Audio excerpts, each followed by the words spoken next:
Good morning, I am पूजा गुप्ता और हम vision के टेस्ट सीरीज़ को डिस्कस करेंगे 2023 के प्रीलिम एग्जामिनेशन के लिए। तो पहला क्वेश्चन हम देखते हैं, पृथ्वी की आंतरिक संरचना के संदर्भ में निम्नलिखित कथनों पर विचार कीजिए। निकिल और लोहा पृथ्वी की परपट्टी के मुख्य खनिज घटक है। पहला स्टेटमेंट कह रहा है क्या निकिल और लोहा क्रस्ट का मुख्य कंपोनेंट है। जैसा कि हमने पढ़ा है सियाल, सीमा एंड निफे। सियाल मीन्स होता है सियाल, ओके, सीमा एंड निफे। पहला लेयर जो होता है अर्थ का क्रस्ट होता है, उसके बीच वाला मेंटल होता है और सबसे नीचे वाला कोर होता है। तो सियाल मीन्स होता है सिलिकन और एल्युमिनियम। तो क्रस्ट जो होता है मुख्यतः सिलिकन और एल्युमिनियम से मिलकर बना होता है, और बाकी जो मेंटल होता है सीमा यानी कि सिलिकन और मैग्नीशियम, और जो कोर का एरिया होता है वो निफे से बना होता है, निकिल एंड आयरन। ठीक है, तो हमें पता चल गया कि क्रस्ट जो है सियाल से बना होता है यानी कि सिलिकन एंड एल्युमिनियम से बना होता है। तो यहाँ पे तो कह रहा है निकिल और लोहा पृथ्वी की परपट्टी के मुख्य घटक हैं, जबकि ये गलत है क्योंकि क्रस्ट तो सियाल का बना होता है ना कि निफे का। तो this statement is also wrong. ठीक है, अब दूसरा पूछ रहा है दुर्बलता मंडल पृथ्वी के ऊपरी मेंटल में पिघली हुई चट्टानों का यांत्रिक रूप से कमजोर क्षेत्र है। ठीक है, दुर्बलता मंडल यानी कि होता है एस्थेनोस्फीयर। एस्थेनोस्फीयर ये कहाँ होता है, ये जो होता है ये पृथ्वी के जो क्रस्ट होता है, क्रस्ट के नीचे मेंटल वाला हिस्सा होता है, और मेंटल वाले हिस्से का ऊपरी परत जो होता है, मेंटल के हिस्से का ऊपरी परत, उसे हम एस्थेनोस्फीयर कहते हैं। और ये मुख्य रूप से मेल्टेड फॉर्म में होता है, जिसकी वजह से क्या होते हैं, क्रस्ट जो होते हैं वो फ्लोट करते रहते हैं। ठीक है, तो जो ये कह रहा है कि एस्थेनोस्फीयर पृथ्वी के ऊपरी मेंटल में पिघली हुई चट्टानों का यांत्रिक रूप से कमजोर क्षेत्र है, तो ये स्टेटमेंट सही है, ये पिघली हुई चट्टानी होती है।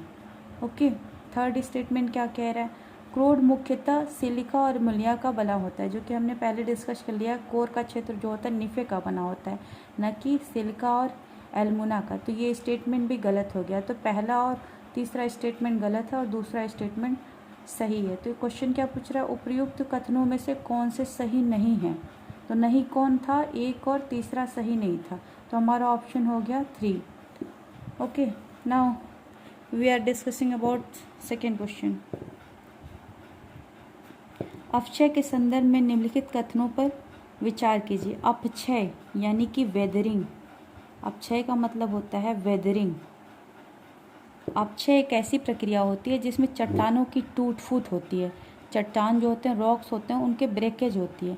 बट अपक्षय और अपर्दन दो टर्म्स होते हैं, एक होता है वेदरिंग और एक होता है इरोजन। अपर्दन वेदरिंग से कैसे अलग है, अपर्दन में जो चट्टानों की टूट फूट होती है उसकी मूवमेंट होती है, वो एक जगह से दूसरे स्थान पे जाता है, तो उसको हम इरोजन कहते हैं।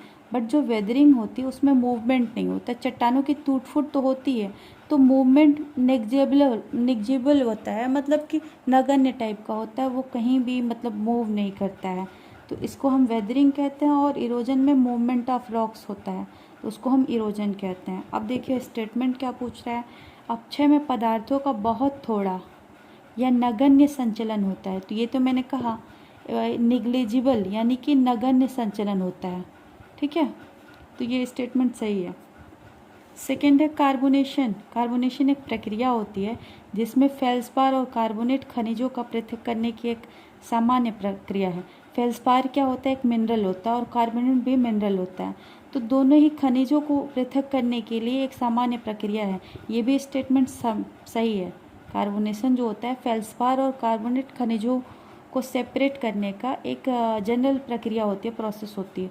तीसरा स्टेटमेंट देखें, भौतिक अपक्षय प्रक्रियाएं तापीय विस्तारण और दबाव से के निर्मुक्त होने के कारण होती है। अभी हमने बताया जो अपक्षय होता है वेदरिंग, वो मतलब कई तरह के होते हैं, भौतिक होते हैं, जैव वेदरिंग होती है, ठीक है, केमिकल वेदरिंग होती है। तो भौतिक क्या होता है, फिजिकल मीन्स ताप दाब इन सब चीज़ों से जिस पे इफेक्ट पड़ता है वो फिजिकल में आते हैं।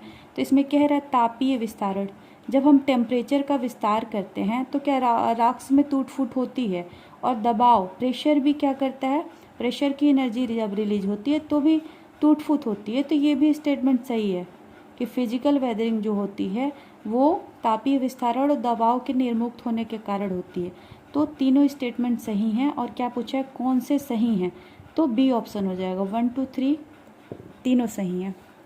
नेक्स्ट क्वेश्चन गीजर के बारे में पूछा है। देखिए गीजर यानी कि उष्णोष्ण हिंदी में कहते हैं और गीजर इंग्लिश में कहते हैं। तो गीजर टर्म इज इजी, तो इसे हम डिस्कस करेंगे। गर्म जल और अत्यधिक गर्म जल के फव्वारे होते हैं, ये सही है, जो पृथ्वी के नीचे से निकलते हैं। विश्व के निम्नलिखित में से किन क्षेत्रों में गीजर पाए जाते हैं? तो गीजर वाले क्षेत्र कौन कौन से हैं? गीजर एक ऐसा मतलब एरिया होता है जहाँ पे खौलता हुआ पानी ज़मीन के अंदर से निकलता है। जैसे कि येलो स्टोन पार्क जो है यूएसए का येलो स्टोन पार्क, यहाँ पे बहुत सारे गीजर पाए जाते हैं। यहाँ पे ऐसा है कि यहाँ पे एक गीजर है ओल्ड फेथफुल नाम के नाम से काफ़ी फेमस है। ओल्ड फेथफुल के नाम से एक गीजर है जो कि येलो स्टोन नेशनल पार्क में है, वो काफ़ी फेमस है। इसके अलावा भी जो येलो स्टोन पार्क है यहाँ पे बहुत सारे गीजर पाए जाते हैं। ठीक है, तो माउंट मेरापी यहाँ का इसका जो रिलेशन है वो इंडोनेशिया से है, मतलब ये इंडोनेशिया का एरिया है माउंट मेरापी, और इंडोनेशिया रिंग ऑफ फायर पे सिचुएटेड है और ये स्पेशली ज्वालामुखी के लिए जाना जाता है। यहाँ पे बहुत सारे ज्वालामुखी का विस्फोट होता रहता है, इसकी वजह से ये माउंट मेरापी जाना जाता है, ये ना कि ये गीजर के लिए जाना जाता है। तो ये स्टेटमेंट गलत हो गया। और येलो नेशनल पार्क ये सही है, मैंने बताया ना येलो नेशनल पार्क में बहुत सारे गीजर्स हैं, इसी को देखने के लिए लोग वहाँ पे विजिट करते हैं। और ताउपू ज्वालामुखी क्षेत्र ये भी गीजर के लिए प्रसिद्ध है। ठीक है, तो इसमें जो हो गया दूसरा स्टेटमेंट गलत हो गया और 1 और 3 सही हो गया। क्वेश्चन क्या पूछा है, सही उत्तर दीजिए। तो हमारा 1 और 3 सही है, तो ऑप्शन सी करेक्ट हो गया। अब अगला क्वेश्चन है, कह रहा है इस प्रकार की मृदा ह्यूमस और जैव तत्वों से समृद्ध होती है। ह्यूमस और जैव तत्व यानी कि ऑर्गेनिक मैटर से रिच होती है। यह मृदा सामान्यतः भारी और काले रंग की होती है। यह मृदा भारी वर्षा उच्च आर्द्रता से युक्त क्षेत्रों में, भारी वर्षा और उच्च आर्द्रता होना चाहिए, हाई मॉइस्ट रीजन होना चाहिए, और यहाँ पे वनस्पति की वृद्धि अच्छी होती है। ये किस मृदा की बात किया जा रहा है, इसमें पूछ रहा है उपयुक्त परिच्छेद में निम्नलिखित में से किस प्रकार की मृदा का वर्णन किया जा रहा है। तो यहाँ पे पीट सॉइल की डिस्कशन किया जा रहा है। ये जो सारे फीचर्स बताए गए हैं ये पीट सॉइल के हैं, तो इसमें आंसर हो जाएगा ए। नेक्स्ट क्वेश्चन, निम्नलिखित नदियों में से कौन सी काला सागर में गिरती है? तो इसके लिए हम मैप देखते हैं। ठीक है, पहला तो नाइपर नदी दिया हुआ है, दूसरा डॉन दिया है, तीसरा डैन्यूब दिया है और चौथा वेस्चुला दिया है। तो नाइपर नदी जो होती है ये काला सागर में ही जाके गिरती है, और डैन्यूब भी आपको पता है डैन्यूब का यूरोप के कई सारे कंट्रीज से होके गुजरता है और ये यूरोप की दूसरी लंबी नदी है। ठीक है, डैन्यूब ये ब्लैक सी में ही जाके गिरती है, जबकि डॉन नदी जो है ये सी ऑफ एजोब में जाके गिरती है जो कि ब्लैक सी से कनेक्टेड है। और वेस्चुला जो है ये पोलैंड की फेमस नदी है, ये बाल्टिक सागर में जाके गिरती है। तो इसमें से 2 ऑप्शंस गलत हो गए और नाइपर और डैन्यूब सही हो गए।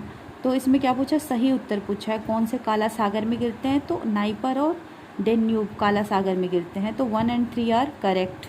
इसका मैप देख लेते हैं, पीछे एक्सप्लेनेशन में मैप भी दिया होता है। Look at this map. देखिए यहाँ पे आपको डैन्यूब रिवर दिया हुआ है, यूरोप में है ये, कई सारी यूरोप के जर्मनी से होता हुआ कई सारी कंट्री से होते हुए ये आके ब्लैक सी में गिर जाता है। यहाँ देखिए डैन्यूब आके ब्लैक सी में गिर रहा है। ठीक है, इसके बाद आप देख लो विस्चुला रिवर, ये पोलैंड की रिवर है और ये जाके बाल्टिक सी में गिरती है। ठीक है, नेक्स्ट है नाइपर रिवर। नाइपर रिवर भी आके आपको कहाँ गिर रहा है, ये देखो आके ये ब्लैक सी में गिर रहा है। और डॉन रिवर लास्ट है, डॉन रिवर देखो आप आके गिर रहा है sea of Azov. Sea of Azov जो है ब्लैक सी से कर्च स्ट्रेट से कनेक्टेड होती है। ठीक है, तो ऑप्शंस हमारे क्या थे, हमारे ऑप्शंस थे 1 और 3। नेक्स्ट क्वेश्चन, निम्नलिखित युग्मों पर विचार करना है। ठीक है, पासेज दिए हुए हैं, वे किस स्थान को जोड़ते हैं ये दिया है। तो पहला पास दिया है जोजिला। जोजिला क्या श्रीनगर और लेह को कनेक्ट करता है, ये करेक्ट है क्योंकि जोजिला पास जो है वो लद्दाख रेंज में पाया जाता है और ये लेह और श्रीनगर को कनेक्ट करता है। ठीक है। दूसरा है सेला पास। सेला पास जो है सिक्किम और नेपाल को कनेक्ट नहीं करता है, ये गलत स्टेटमेंट है, क्योंकि सेला पास जो है वो तवांग जो कि अरुणाचल प्रदेश में पाया जाता है और पश्चिमी कामेंग अरुणाचल प्रदेश में ही दोनों एरिया हैं, उसी को जोड़ता है। ठीक है। और नेक्स्ट है बोमडिला पास। बोमडिला पास क्या तवांग और गुवाहाटी को जोड़ता है, तो ये भी गलत है, क्योंकि बोमडिला पास अरुणाचल प्रदेश में है और ये तिब्बत से जोड़ता है, लहासा। ठीक है। अरुणाचल को लहासा से जोड़ता है, तिब्बत से जोड़ता है। तो हमारा दूसरा गलत हो गया, तीसरा गलत हो गया, सही क्या हो गया? पहला।